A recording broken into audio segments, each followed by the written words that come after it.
The Hook Peninsula in County Wexford, Ireland is a beautiful but rugged place. Its dramatic coastline with jagged cliffs and sweeping views of the Atlantic Ocean is a sight to behold. The natural beauty of this area is undeniable, drawing visitors from all over the world who come to experience its wild charm and serene landscapes. Crashing waves hit against ancient cliffs, creating a symphony of sound that echoes through the air. The power of the sea is both mesmerizing and intimidating, a reminder of nature's untamed force. But hidden in this pretty landscape is something dark: Loftus Hall. This grand estate, shrouded in mystery and legend, stands as a stark contrast to the natural beauty that surrounds it.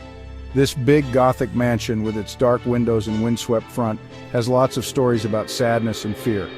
Its imposing structure and eerie atmosphere have made it a focal point for tales of the supernatural. For hundreds of years, people have whispered about the darkness that seems to stick to its stones, a darkness that comes from a history of both real events and scary legends. The hall's past is filled with stories of tragedy, betrayal, and unexplained occurrences that have left an indelible mark on its reputation. This isn't just a normal house, it's a place where our world and the next seem very close together. The veil between the living and the dead feels thin here, as if at any moment the past could reach out and touch the present. As you walk towards the hall, you start to feel uneasy. The path, lined with ancient trees, seems to close in around you, and the air grows colder with each step. The wind howls through the trees, sounding like someone crying. It's as if the very landscape is mourning, adding to the sense of foreboding that hangs over the place. The air feels heavy, like it's full of dread. Every gust of wind, every rustle of leaves seems to carry whispers of the past, stories of sorrow and fear that refuse to be forgotten. This is Loftus Hall, a place where history and horror mix together. Its walls have witnessed centuries of human emotion, from joy and celebration to despair and terror. Some people say it's just silly stories. They dismiss the legends as mere fabrications, the product of overactive imaginations and a desire for drama. But I've spent my life looking into the unknown. I've explored places where the line between reality and the supernatural blurs, and I've seen things that defy explanation. And I can tell you, there's something really creepy about this place. Loftus Hall is more than just an old mansion. It's a gateway to the past, a place where the echoes of history still linger, waiting to be heard. The story of Loftus Hall starts in 1350, a time when Europe was in the grip of one of the most devastating pandemics in history. The Black Death was sweeping across the continent, leaving a trail of death and despair in its wake. Entire communities were wiped out, and the fear of the plague was palpable. Seeking refuge from this relentless scourge, the Redmond family decided to build a fortified tower house on the windswept Hook Peninsula in County Wexford, Ireland. This stronghold, known as Redmond Hall, was their sanctuary against the chaos that reigned outside. For over 300 years, Redmond Hall stood as a symbol of resilience and strength. It weathered countless storms and witnessed the ebb and flow of history. But as the centuries passed, the tides of fortune began to shift. In the mid-1600s, during the turbulent times of the Cromwellian Wars, the Redmond family found themselves on the losing side. They were forced to abandon their beloved home, leaving behind a legacy of courage and determination. The estate was seized by the Loftus family, staunch supporters of Oliver Cromwell. Nicholas Loftus, a shrewd and ambitious man, quickly took control of the property. Nicholas Loftus saw the potential in the old tower house and embarked on a grand project to expand and transform it. He envisioned a magnificent mansion that would reflect his family's newfound status and power. Under his direction, Redmond Hall was reborn as Loftus Hall, a grand and imposing structure that stood as a testament to the Loftus family's wealth and influence. The transformation was remarkable, turning a medieval fortress into a luxurious residence. Loftus Hall became a symbol of the shifting power dynamics in Ireland. The Loftus family enjoyed prosperity for many years, continually enhancing and enlarging the mansion to suit their needs and ambitions. However, their relentless pursuit of grandeur came at a cost. The family's ambition and desire to impress led to financial strain and mounting debts. In the 1870s, John Henry Loftus, driven by a desire to elevate his family's social standing, embarked on an ambitious and costly renovation project.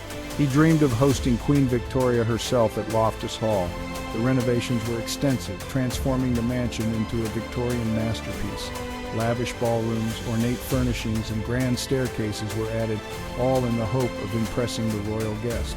But despite all the effort and expense, Queen Victoria never came. The anticipated royal visit never materialized, leaving the Loftus family with a beautiful but costly reminder of their unfulfilled aspirations. The financial burden of the renovations proved too much for the family to bear. Loftus Hall, once a symbol of their success, began to deteriorate. The grand ballrooms and opulent rooms fell into disrepair, and the mansion's former glory faded. Over time, Loftus Hall became a shadow of its former self, a haunting reminder of the rise and fall of a once powerful family. Yet its story of resilience, ambition, and transformation continues to captivate and inspire. The most famous legend of Loftus Hall is from the 1760s, when the Tottenham family lived there. A huge storm hit with strong winds and rain. A ship trying to get away from the storm crashed near the hall. The family, who were known for being kind, invited the only survivor, a handsome and charming stranger, into their home. They didn't know they were letting something evil in. Weeks passed, and the stranger became part of the family, especially close to the young and pretty Lady Anne Tottenham. One stormy night, the family played cards. The stranger and Lady Anne were playing a close game. Anne dropped a card, and when she bent down to pick it up, she saw something terrifying under the table. The stranger didn't have feet, he had hooves like a goat. Lady Anne screamed. The stranger, his true form revealed, jumped up. Flames appeared around him, and with a loud roar, he burst through the ceiling, leaving a big hole that, they say, could never be fixed. The family was devastated, their home invaded by something truly evil. But Lady Anne suffered the most. What she saw broke her mind. She became quiet and sad. Some say she was possessed by the stranger. She wandered the halls, her mind gone, always looking for the evil creature who had ruined her life. Lady Anne was completely broken. She stayed in her room, the tapestry room, and slowly died, never finding peace. After Lady Anne died, people started saying her ghost was still there. Her presence was felt in every corner of the grand mansion, a silent witness to the passage of time. Servants said they saw a ghostly figure in white floating through the halls, her sad cries echoing in the empty corridors. They whispered about her tragic fate, a story that seemed to come alive with every eerie sound. The legend of Loftus Hall as Ireland's most haunted house began. Its dark, imposing structure stood as a testament to the many tales of sorrow and mystery that surrounded it. Over the years, more and more stories were told. Each generation added its own layer of fear and fascination, weaving a rich tapestry of ghostly lore. Visitors talked about hearing voices, feeling cold spots, and experiencing an overwhelming sense of dread. The air seemed to thicken with every step they took, and the sense that someone was watching them. It was as if unseen eyes followed their every move, making the hairs on the back of their necks stand on end. Things moved on their own, doors slammed shut, lights flickered without reason, casting long, dancing shadows that seemed to have a life of their own. Some even said they saw the devil himself, his eyes full of evil. His presence was said to bring an icy chill, a darkness that seemed to swallow the light. Whether these were just tricks of the mind or real ghosts, these stories made Loftus Hall famous for being scary. People avoided it. The once grand halls now stood empty, a silent monument to its haunted past. Even those who didn't believe in ghosts felt uneasy inside. Every creaking floorboard, every shadow seemed to whisper secrets of the past. Every gust of wind seemed to whisper about the sad things that happened there. The very air seemed to be alive with the memories of those who had walked its halls long ago. Even though it was scary, Loftus Hall wasn't going to stay empty forever. In 2011, two brothers, Shane and Aidan Quigley, who loved history, bought the broken-down estate. They knew it was important to bring the old landmark back to life, but also to respect its past. The Quigleys carefully fixed the hall, repairing the damage from time and neglect. The gardens, once overgrown and forgotten, became beautiful again.